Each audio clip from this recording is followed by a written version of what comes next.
Hi everyone, welcome back again. Friends, आज मैं कद्दू की ऐसी रेसिपी लेके आई हूँ। आप सोच रहे होंगे शायद सब्जी की रेसिपी होगी ये, लेकिन आज हम सब्जी नहीं बनाने वाले हैं। कद्दू से हम बनाएंगे कद्दू से यहाँ पे नाश्ता, जो आज से पहले शायद आप लोगों ने कभी नहीं बना के खाया होगा। जब एक बार बनाएंगे ना तो सचमुच में बार बार बनाने का मन करेगा।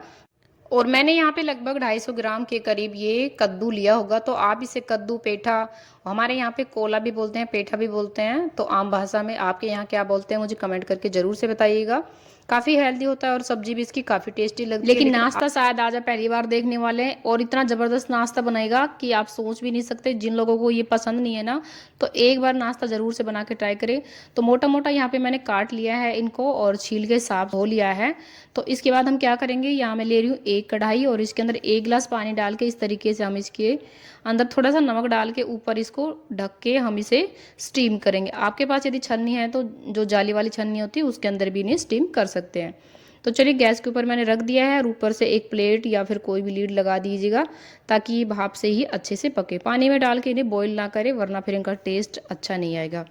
तो यहाँ आप देख सकते हैं जो हमारा पेठा है, कद्दू है, अच्छे से क्या है ना बॉईल हो चुका है, मतलब स्टीम हो चुका है। और चक्कू वगैरह डाल के आप इस तरीके से देख सकते हैं एकदम से सॉफ्ट हो गया है ये। और आप इसे, जो इसके अंदर थोड़ा बहुत पानी आ जाता है इस तरीके से देखिएगा, जब हम स्टीम करते हैं भाप से तो इस पानी को निकाल देना है और पानी का यूज़ बिल्कुल नहीं करना है। और ठंडा हो जाने के बाद देखिए हम क्या करेंगे, मिक्सी जार के अंदर इसे डाल के अच्छा सा पेस्ट बना के तैयार कर लेंगे। तो पानी डालने की ज़रूरत नहीं है, इसके अंदर काफ़ी पानी वैसे आ जाता है भाप से जब हम इस तरीके से पकाते हैं तो यहाँ इसकी प्यूरी बना के मैंने तैयार कर लिया है और देख सकते हैं कितना अच्छा सा कलर आ गया है और एकदम से बारीक पिसा है। इसके अंदर बिल्कुल भी मोटे चंक्स नहीं है। यदि ज़रूरत हो तो आप थोड़ा सा पानी डाल सकते हैं। तो यहाँ एक बाउल के अंदर मैंने हाफ कटोरी सूजी ली है और हाफ कटोरी मैं यहाँ पे ले रही हूँ बेसन।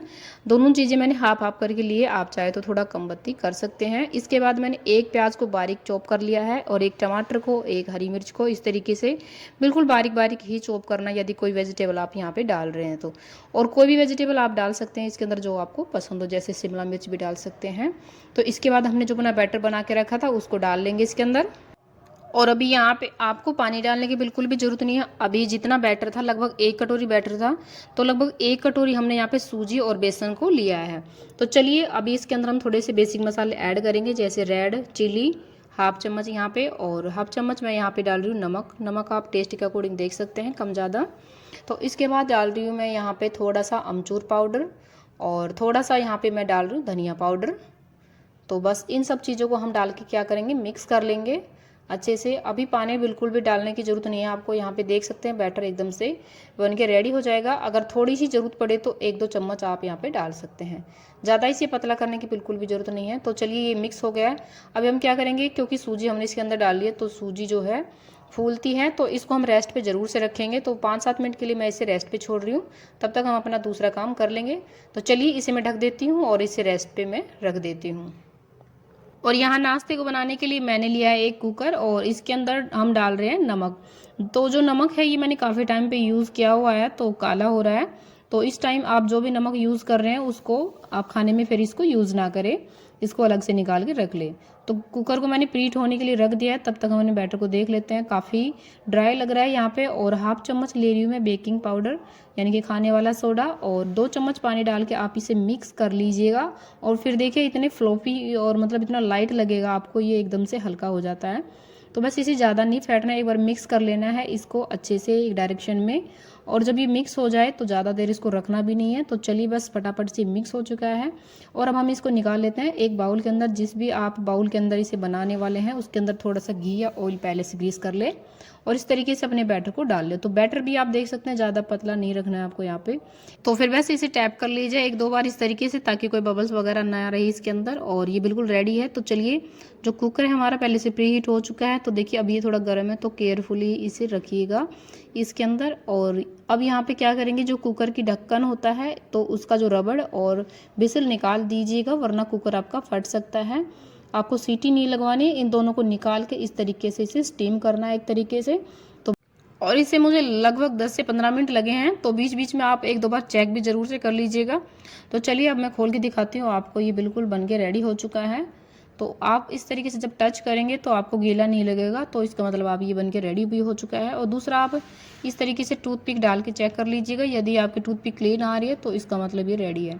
तो और देखिए अभी भी ये काफ़ी गर्म है, मतलब इसको टच भी नहीं किया जा रहा है, इतना गर्म है।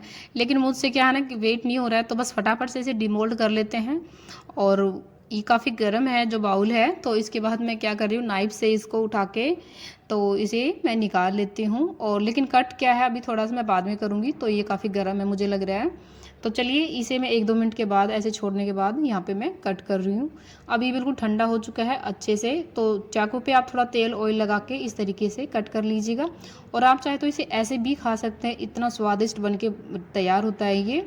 और आप अगर ऐसे नहीं खाना चाहते हैं तो इस तरीके से कट कर लीजिएगा। और मैं यहाँ पे इन्हें लंबे लंबे पीसेज में ही कट कर रही हूँ। तो साइड से भी मैं थोड़ा कट कर रही हूँ, ऊपर और नीचे, यानी कि दोनों चारों साइड से मैंने इस तरीके से थोड़ा थोड़ा कट करने के बाद यहाँ पे मैंने इस तरीके से लंबे लंबे पीसेज में निकाल लिया है। और बीच में से भी मैंने इन्हें कट कर लिया है, पतले पीसेज ही रखे हैं यहाँ पे मैंने, ताकि फ्राई करने में ईजी रहे। तो दूसरी साइड पैन के अंदर मैंने 2 चम्मच तेल डाल लिया है, और ऊपर से थोड़े से मैं वाइट तिल डाल रही हूँ यहाँ पे। और इसके बाद अपना जो नाश्ता बनाया है हमने इस तरीके से रख देंगे इसके ऊपर। और थोड़ा सा इन्हें केयरफुली ही फ्राई करें, वरना इनके टूटने के थोड़े चांसेस ज़्यादा रहते हैं, क्योंकि काफ़ी सॉफ्ट हो जाते हैं इस तरीके से। जब आप इन्हें फ्राई करेंगे तो बाद में थोड़े क्रंची हो जाएंगे। तो ऊपर से भी मैं थोड़े से तिल डाल देती हूँ ताकि दिखने में भी अच्छे लगें। और फ़ोन में हो सकता है आपको इसका कलर ज़्यादा अच्छा ना दिखे, लेकिन ये इतने टेस्टी बने हैं। क्योंकि मेरी फ़ोन की थोड़ी क्वालिटी लो है, तो हो सकता है आपको इतना अच्छा कलर इनका दिखे ना, और आप सोचे पता नहीं क्या बनाया है, लेकिन इतना टेस्टी बनता है ये। जब भी आप इसे बना के ट्राई करेंगे, और बच्चे तो खुशी खुशी खाएंगे इसे, मतलब बच्चे सब्जियां भी खा लेंगे और उन्हें पता भी नहीं चलेगा। तो बच्चों के लिए तो स्पेशली काफ़ी टेस्टी भी है ये और हेल्दी भी है ये। तो चलिए ये फ्राई हो चुके हैं और इन्हें केयरफुली मैं यहाँ पे निकाल लेती हूँ। तो वीडियो तो ज़रूर पसंद आई होगी फ्रेंड। तो फ्रेंड वीडियो पसंद आई है तो प्लीज़ वीडियो को लाइक ज़रूर से कर दीजिएगा और मुझे ज़रूर से सपोर्ट कीजिएगा। और ये लीजिएगा, झटपट से हमारा नाश्ता बनके रेडी हो गया है। इतना टेस्टी है, इतना टेस्टी है, मैं क्या बताऊँ आपको कि लगेगा नहीं आपने इसे कद्दू से बनाया है। तो बच्चे बड़े सभी को बेहद पसंद आएगी ये रेसिपी। एक बार ज़रूर से बना के ट्राई करें फ्रेंड्स, और इन्हें एंजॉय करें। सॉस, केचप, दही किसी के साथ भी इतने टेस्टी लगेंगे। इन्हें आप ऐसे ही खाएंगे तो भी बचेंगे नहीं जब आप एक बार बनाएंगे तो।